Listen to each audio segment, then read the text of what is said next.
नमस्कार, मी रश्मी मध्ये आपलं स्वागत करते. आज आपण बघणार आहोत बटाट्याची भाजी, ती सुद्धा उपवासाची. बटाट्याची रस्सा भाजी उपवासाला कशी करायची ते आपण पाहणार आहोत.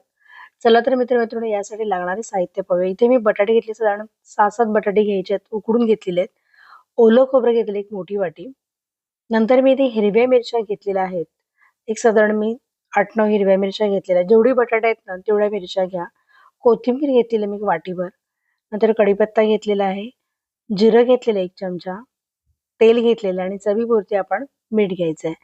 जिरं जर तुम्ही नसेल खात ना उपवासाला, तुम्ही जिरं नाही घेतलात तरीही चालेल. सुरुवातीला आपण जे बटाटे आहेत ना, त्याच्या फोडी करून घेऊया.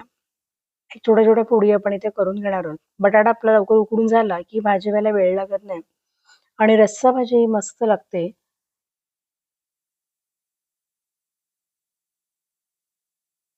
इथे आपण बटाटे सगळे चिरून घेऊया.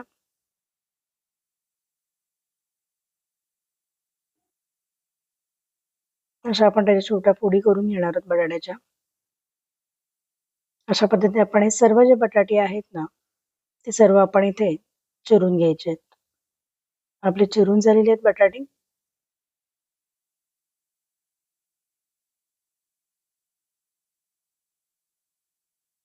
नंतर ओलं खोबरं घेणार आहे मी इथे.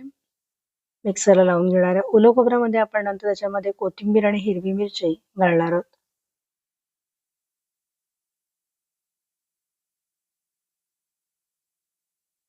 ही भाजी उपवासाला खातो, पण आपण इतर वेळेस सुद्धा खाल्ली ना तरी खूप छान लागते. वरीच्या भाकरीसोबत ही भाजी अजून टेस्टी लागते.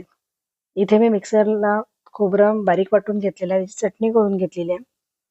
पॅनमध्ये नंतर मी पॅन गरम करून त्यामध्ये तेल घातलेलं एक साधारण 2 मोठे चमचे आपण इथे तेल घालून घेतलेलं आहे.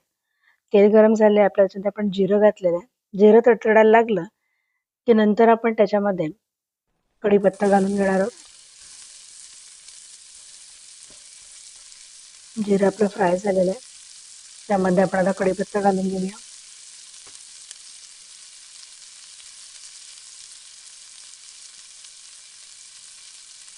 कढीपत्ता आपला फ्राय झाला तर त्याच्यामध्ये आपण ती चटणी जी तयार करून घेतली होती ना, ती घालून घ्यायची आहे.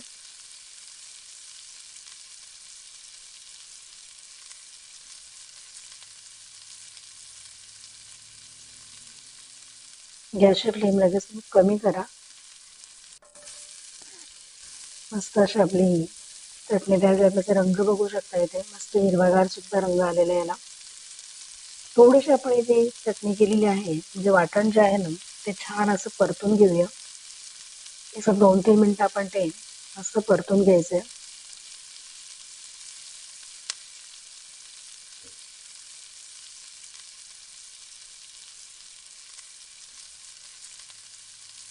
शिजून देणार आपण ते व्यवस्थित वाटण. साधारण 2 ते 3 मिनिटं तरी आपण ते शिजून द्यायचंय.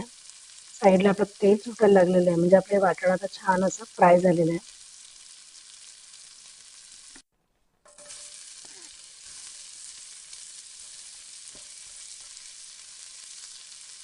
चवीपुरते आपण मीठ घालून घेतलेलं आहे.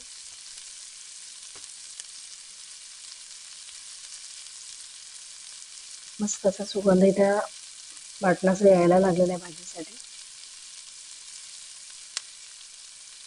त्यामध्ये नंतर आपण इथे वाटणाचं जे पाणी उरलं होतं ना ते घालून घेऊया.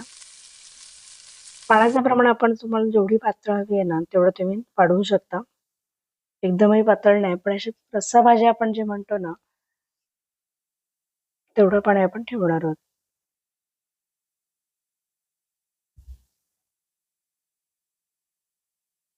नंतर आपण जे बटाटे कापून घेतली होती ती घालून घ्यायची आहेत.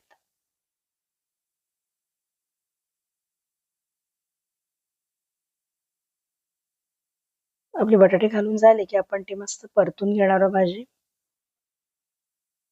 मित्र-मैत्रिणींनो, नवीन असाल चॅनलवरती चॅनलला सबस्क्राईब करायला मात्र विसरू नका आणि बेल आयकॉनवरती सुद्धा टिक करा, जेणेकरून नेक्स्ट व्हिडिओचं नोटिफिकेशन तुम्हाला मिळेल आणि असे नवीन नवीन व्हिडिओ तुम्हाला पाहायला मिळतील. भाजी आपण छान परतून घेऊया. बटाटे घातल्यानंतर जर तुम्हाला वाटलं की भाजी खूप सुकी होतीये, तर थोडंफार पाण्याचं प्रमाण तुम्ही वाढवू शकता याच्यामध्ये. आपण बघाल इथे आपली भाजी आता मिक्स झालेली आहे. गॅसवर आपण भांड्यावरती झाकण ठेवून गॅसची फ्लेम थोडी कमी करून आपण एक साधारण 2-3 मिनिटात ती वाफ काढून घेऊया. झाकण मी ते काढलेलं आणि मस्त असं हिरवा रंग आणि छान भाजीचा सुगंध दरवळत आहे. अशा प्रकारे आपली ही उपवासाची रस्साभाजी म्हणजेच बटाट्याची भाजी तयार झालेली आहे. तुम्हाला ही रेसिपी कशी वाटली ते मला कमेंट्समध्ये सांगायला मात्र विसरू नका. व्हिडिओ आवडला असेल, रेसिपी आवडली असेल तर नक्कीच व्हिडिओला लाईक करा आणि कमेंट्समध्ये सांगा ही रेसिपी तुम्हाला कशी वाटली.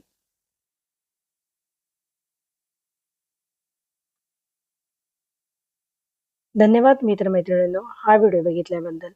नक्कीच तुम्हाला रेसिपी आवडली असेल तर तुम्ही या व्हिडिओला शेअर करा. धन्यवाद.